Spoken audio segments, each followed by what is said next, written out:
The following stories were written by Franklin W. Dixon.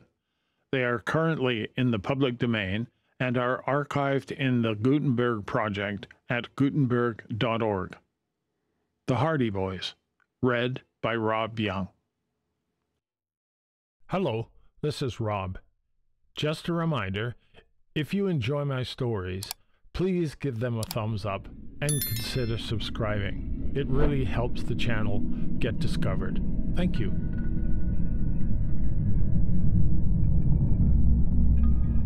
The Hardy Boys, The House on the Cliff. Previously in Chapter 8. The Hardy Boys return to the farmhouse, where they find Mr. and Mrs. Kane bound and gagged. They free them, but find Jones is missing, kidnapped by 4 tough-looking men. Mr. Kane tells the boys the direction in which the 4 thugs took Jones. They then jump on their motorcycles to give chase, but find the fugitives have too much lead and have given them the slip. The boys are worried for Jones, as the men have already tried to kill him out in the bay. Joe and Frank return to the farmhouse, and the farmer fills them in on the details of the kidnapping. Later, they return to Bayport and brief their dad on the fate of Jones. Fenton Hardy had that morning contacted the authorities, who believe that a smuggling ring has been operating in Barmouth Bay. Fenton, their dad, agrees to go after Snackley, for there is a long-standing reward offered for his capture. The boys are excited to go after the reward and assist their dad in rescuing Jones and apprehending Snackley. Chapter 9. The Strange Message. The Hardy Boys expected that the next day would find them busy on a more detailed investigation of the circumstances surrounding the mysterious kidnapping. But to their surprise, when they came down to breakfast next morning, they found that their father had gone away. Mrs. Hardy could not enlighten them. "He went out early this morning and didn't say when he would be back. But he didn't take any baggage with him, so I imagine he hasn't gone far. He'll probably be back sometime today." Mrs. Hardy was accustomed to the comings and goings of her husband, and nothing surprised her. She realized that his profession demanded that he do many things that were mysterious enough on the surface, but reasonable enough when the time came to explain them. But the boys were taken aback, for they had looked forward to seeing their father in the morning, and had hoped he would lay a plan of campaign before them. They went to school in disappointment.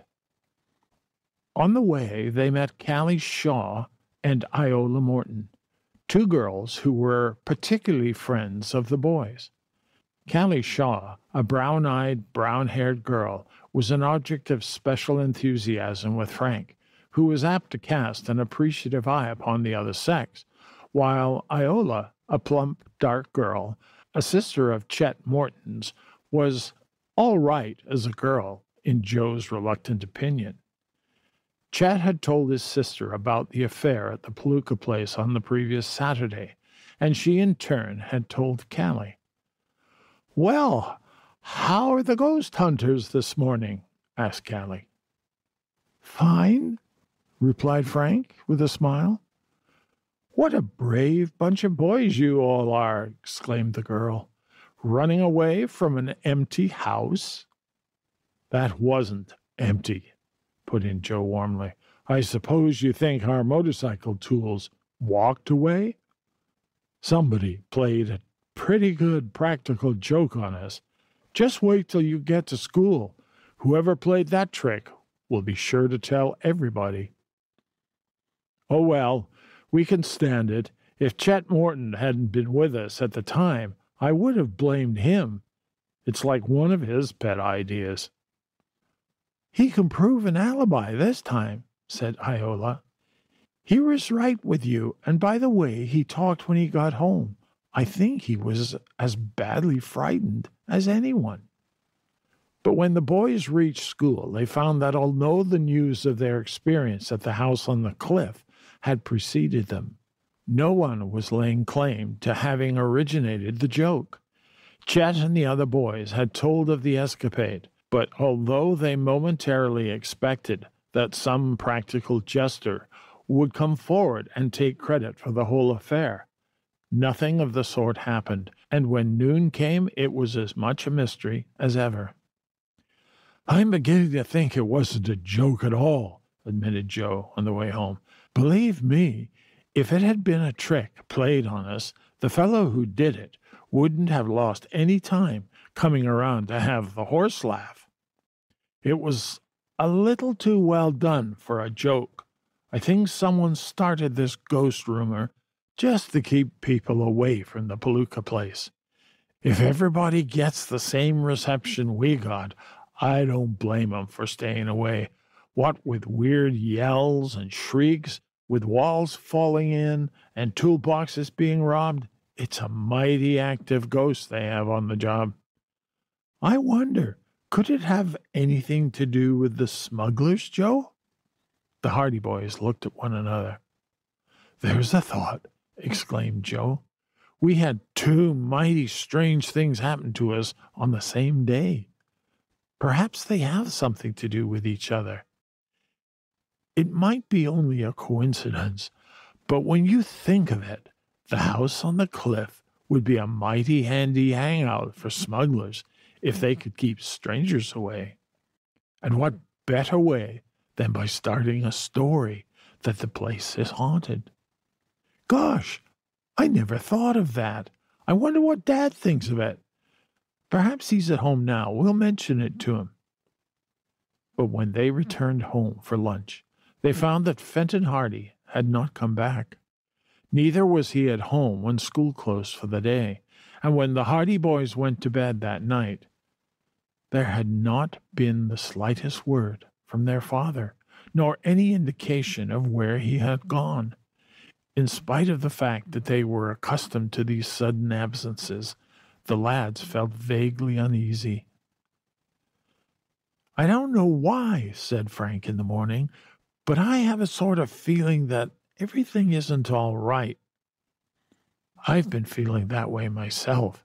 Of course, Dad has often gone away from home like this without telling where he's going, and he has always turned up all right. But this time? Well, we'll just have to wait and see. He knows his own business best, and it's 10 chances to 1 we're worrying over nothing. But I have a sort of a hunch that there's a rat in the woodpile." Mrs. Hardy, however, was not alarmed. "Oh, he'll walk into the house when we're least expecting him," she laughed reassuringly. "You boys are just anxious to get to work on the Snackley case. Perhaps that's what he's working on now. He'll probably come back with a lot of information." "We'd rather he let us in on that," returned Joe. "And keep you out of school?" "Oh, no. He doesn't mind letting you do detective work as long as it's in your spare time." So the Hardy boys had to make the best of it. They concealed their impatience during the remainder of the week, doing their school work faithfully. The following week was the start of vacation, and the lads were deep in examinations for several days, so that they had not much time to think of detective activities. But on Friday afternoon, the mystery of their father's absence took a strange turn. They came back from school to find their mother sitting in the living room, carefully examining a note that she had evidently just received. "Come here, boys," she said as they came into the room. "I want you to look at this and tell me what you think of it." She handed the note over to Frank. "What is it?" he asked quickly. "Word from Dad?" "It's supposed to be." The Hardy boys read the note. It was written in pencil on a torn sheet of paper, and the handwriting seemed to be that of Fenton Hardy. The note read, "I won't be home for several days. Don't worry." It was signed by the detective. That was all. There was nothing to indicate where he was, nothing to show when the note had been written. "When did you get this?" asked Frank. "It came in the afternoon mail. It was addressed to me, and the envelope had a Bayport postmark." "What is there to worry about?" Joe asked. "It's better than not hearing from him at all." "But I'm not sure that it's from him." "Why?" "Your father has an arrangement with me that he would always put a secret sign beneath his signature any time he had an occasion to write to me like this. He was always afraid of people forging his name to letters and notes like this, and perhaps getting papers or information that they shouldn't. So we arranged this sign that he would always put beneath his name." Frank snatched up the note again. "And there's no sign here, just his signature." "It may be his signature. If it isn't, it's a very good forgery, and it may have been that he forgot to put his secret sign, although it isn't like him to do that." Mrs. Hardy was plainly worried.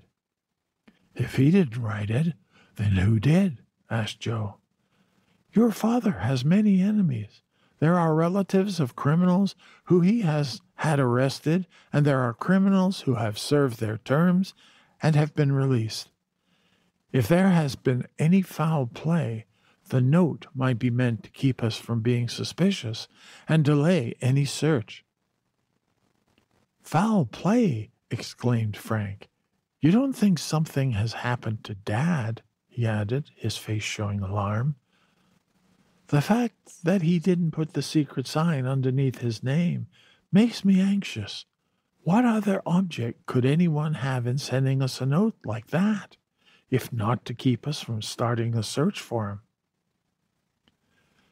"Well, whether he wrote that note or not, we will start a search for him," declared Frank firmly. "He merely said not to worry about him. He didn't order us not to look for him. If he really did write the note, he can't say we were disobeying instructions, and then the absence of the secret sign makes it all different." "I'll say we look for him," cried Joe. "Vacation starts next week, and we'll have plenty of time to hunt for him." "Wait until then, at any rate," Mrs. Hardy advised. "Perhaps he will return in the meanwhile."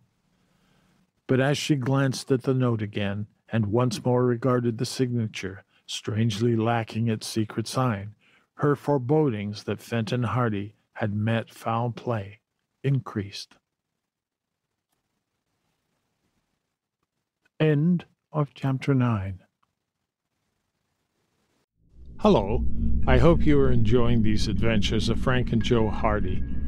Be sure to check back next week when we will have a new chapter.